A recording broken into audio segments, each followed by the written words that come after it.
बिस्मिल्लाहिर्रहमानिर्रहीम। अस्सलाम वालेकुम नाज़रीन, मैं हूं आपका होस्ट अहमद सुल्तान और आप देख रहे हैं हमारा प्रोग्राम अवामी मसाइल। नाज़रीन, आज के इस प्रोग्राम में हमारा टॉपिक है तालीम का निज़ाम। नाज़रीन, कभी आपने वाकई ही गहराई से ये सोचा है कि एक ही मुल्क, एक ही फिजा, एक ही आइन के तहत जीने वाले दो बच्चों के दरमियान इतना बड़ा फर्क क्यों पैदा हो जाता है? क्यों एक बच्चा आला यूनिवर्सिटियों तक पहुंच जाता है और दूसरा बच्चा बुनियादी तालीम मुकम्मल करने से पहले ही जिंदगी की सख्तियों के सामने हार मान लेता है? क्या ये सिर्फ वसाइल का फर्क है या ये हमारे तालीमी निजाम की वो खामोश नाकामी है जिसे हम देखते हुए भी नजरअंदाज कर देते हैं? आज हम इसी हकीकत का सामना करेंगे कि तालीम का वो निजाम जिसे किसी भी कौम की तरक्की की रीढ़ की हड्डी कहा जाता है, वो खुद किस तरह अंदर से खोखला हो चुका है और इसके असरात हमारी नस्लों के मुस्तकबिल को किस तरह दीमक की तरह चाट रहे हैं।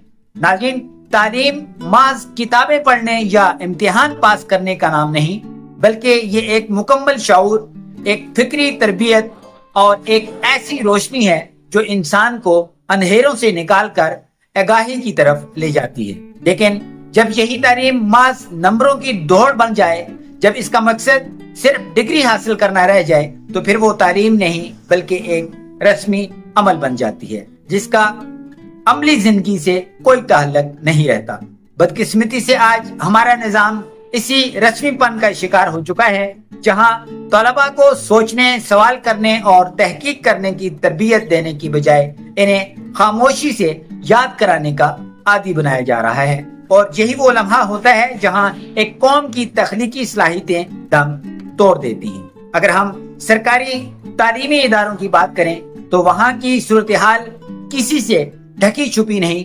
एक तरफ वो इमारतें हैं जो बोसीदा हो चुकी हैं, जहां क्लासरूम्स की कमी है, जहां एक उस्ताद कई क्लासों को बेवक्त पढ़ाने पर मजबूर है, और दूसरी तरफ वो बच्चे हैं जिनके अंदर सीखने की ख्वाहिश तो मौजूद है, मगर वसाइल की कमी इनके रास्ते की सबसे बड़ी रुकावट बन चुकी है। तालीम की नफ्सियात हमें ये बताती है कि एक बच्चे का सीखने का अमल इसके माहौल के गहरा ताल्लुक रखता है। जब माहौल गैर मौजू हो, जब बुनियादी सहूलियात मुयस्सर ना हो, तो सीखने का अमल मुतासर होना एक फितरती बात है। ऐसे में हम इन बच्चों से ये तवक्को कैसे रख सकते हैं कि वो आलमी मियार के मुकाबले में खड़े हो सकेंगे? दूसरी जानब प्राइवेट तालीमी इदारे हैं जहां तालीम एक मुनाफा बख्श सनत की शक्ल इख्तियार कर चुकी है। यहाँ मेयार तो मौजूद है मगर कीमत के साथ, और ये कीमत इतनी ज्यादा है कि एक आम आदमी के लिए इसे बर्दाश्त करना मुमकिन नहीं।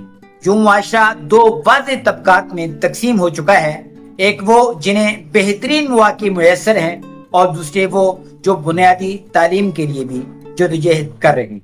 समाजी अलूम के माहिरीन के मुताबिक जब मुआशरे में मौके की ये गैर मुसावी तकसीम बढ़ती है तो ये न सिर्फ मुआशी अदम तवाज़ुन को जन्म देती है, बल्कि समाजी बेचैनी और नाइंसाफी को भी फरोग देती है। और यही वो खला है जो आगे चलकर जराइम, बदअमनी और मायूसी की सूरत में जाहिर होती है।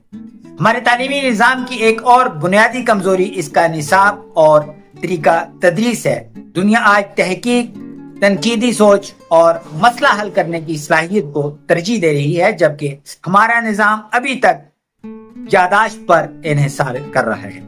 नाज़रीन, तालीमी माहिरीन इस बात पर मुत्तफिक हैं कि सीखने का बेहतरीन तरीका वो है जिसमें तालिबे इल्म को अमली तौर पर शामिल किया जाए, इसे सवाल करने, तजर्बा करने और गलती करने की आजादी दी जाए। लेकिन हमारे यहाँ सूरत हाल इसके बरक्स है। यहाँ सवाल करने वाले तालिबे इल्म को अक्सर नाफरमान समझा जाता है और यही रवैया इसकी तख्लीकी सलाहियत को दबा देता है। नतीजा ये निकलता है कि हमारे पास ऐसे तालीम याफ्ता नौजवानों की एक बड़ी तादाद मौजूद होती है जिसके पास डिग्री तो है मगर वो अमली जिंदगी के चैलेंजेस का सामना करने के लिए तैयार नहीं। जब यही नौजवान अमली मैदान में कदम रखते हैं तो इन्हें सबसे पहले जिस हकीकत का सामना करना पड़ता है वो है बेरोजगारी। नाज़रीन, एक तरफ तालीमी इदारे हर साल हजारों तलबा को डिग्रियां दे रहे हैं और दूसरी तरफ मार्केट में हुनरमंद अफराद की कमी है। یہ ایک واضح تصاد ہے جو اس بات کی نشاندہی کرتا ہے کہ ہمارے تعلیمی نظام مارکیٹ کی ضروریات سے مکمل طور پر کٹ چکے ہیں۔ ماہرین معیشت کے مطابق اگر تعلیم اور معیشت کے درمیان ہم آہنگی نہ ہو تو نہ صرف بے روزگاری میں اضافہ ہوتا ہے بلکہ ملکی ترقی کی رفتار بھی سست پڑ جاتی ہے۔ اور یہی کچھ آج ہم اپنے ارد گرد دیکھ رہے ہیں، جہاں نوجوانوں کی ایک بڑی تعداد مایوسی کا شکار ہو کر ملک چھوڑنے کا سوچتی ہے یا اپنی صلاحیتوں کو ضائع کر دیتی ہے۔ یہ مسئلہ صرف اداروں یا حکومت تک محدود نہیں بلکہ یہ ایک اجتماعی ذمہ داری ہے۔ ہمیں یہ سمجھنا ہوگا کہ تعلیم صرف نصاب یا عمارتوں کا نام نہیں بلکہ یہ ایک مکمل نظام ہے جس میں استاد، طالب علم، والدین اور معاشرہ سب شامل ہوتے ہیں۔ ایک استاد کا کردار صرف معلومات دینا نہیں بلکہ ایک رہنما بنانا ہے، ایک ایسا رہنما جو طالب علم کے اندر چھپی ہوئی صلاحیتوں کو پہچان سکے اور انہیں پروان چڑھا سکے۔ اس طرح والدین کا کردار بھی انتہائی اہم ہے، جو اپنے بچوں کی تعلیم کو صرف نمبروں تک محدود نہ رکھیں بلکہ ان کی فکری اور اخلاقی تربیت پر بھی توجہ دیں۔ اگر ہم واقعی اس نظام کو بدلنا چاہتے ہیں تو ہمیں بنیادی سطح پر اصلاحات کی ضرورت ہے۔ ہمیں ایسا نصاب تیار کرنا ہوگا جو جدید تقاضوں سے ہم آہنگ ہو۔ ہمیں اساتذہ کی تربیت پر توجہ دینی ہوگی تاکہ وہ نئے طریقے تدریس اپنائیں۔ ہمیں تعلیمی اداروں میں یکساں سہولیات فراہم کرنی ہوں گی تاکہ ہر بچے کو برابر موقع مل سکے، اور سب سے بڑھ کر ہمیں تعلیم کو ایک حق کے طور پر دیکھنا ہوگا نہ کہ ایک کاروبار کے طور پر، کیونکہ جب تک تعلیم کو ایک سرمایہ کاری کی بجائے ایک ذمہ داری نہیں سمجھا جائے گا تب تک حقیقی تبدیلی ممکن نہیں۔ ناظرین، آخر میں ایک بات ضرور سوچیں کہ آج ہم جس نظام کو نظر انداز کر رہے ہیں، کل یہی نظام ہمارے مستقبل کا تعین کرے گا۔ آج کا بچہ ہی کل کا ڈاکٹر، انجینئر، استاد اور لیڈر ہے۔ اگر ہم نے اسے صحیح بنیاد فراہم نہ کی تو ہم ایک مضبوط، باشعور اور ترقی یافتہ قوم کا خواب کبھی پورا نہیں کر سکیں۔ اب فیصلہ ہمارے ہاتھوں میں ہے کہ ہم اس خاموش تباہی کو یوں ہی جاری رہنے دیں یا اس کے خلاف آواز اٹھا کر ایک بہتر مستقبل کی بنیاد رکھیں، کیونکہ قومیں تباہ اچانک نہیں ہوتی بلکہ آہستہ آہستہ اپنے نظاموں کی کمزوریوں کے باعث زوال کا شکار ہو جاتی ہیں۔